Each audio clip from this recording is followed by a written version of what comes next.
we're looking at is identifying the amount of equipment we need and corresponding earth connection that will deliver back the heat that is lost per hour on the coldest winter day. We identify that by looking at every material that the house is built out of, how many square feet of a given space collectively throughout the house, is there an exposed foundation outside, how many doors and windows, what does the national weather data say, and we feed that all into a piece of software that thereafter spits out a calculation that says, okay, the living room needs this much on the coldest day, the main part of the house needs this much on the coldest day, the upstairs bedrooms need this much.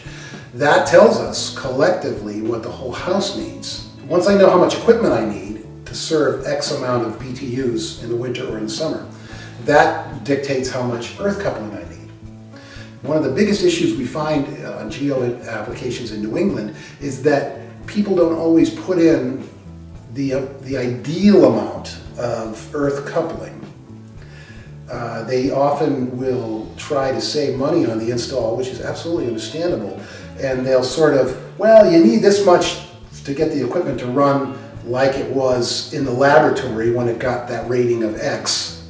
But gee, you know, it's very expensive, and you're trying to get me to save some money here. I'll shorten that up a little bit. Your earth connection, whether it's a loop like it is in this case, or an open system, is a permanent radiator in the ground. And that radiator has to be matched, have the right amount of capacity to serve X amount of heat pump tonnage.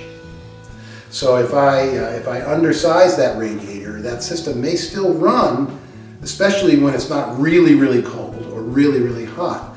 But as I get closer and closer to that capacity day, that earth connection is going to become less and less thermally effective because it's smaller than it needs to be. So one of the big things that Water Energy is known for among our partners is that we're very square-headed about that design. And when we provide design support, whether it's through a heat loss calculation or to size the earth coupling associated with that heat loss, we tend to be, well, look, yeah, you could do it for that, but you're not going to get the result that unit promises because you have departed from the temperatures of exchange that they used in the laboratory when they rated that unit. So that's really the critical piece for us.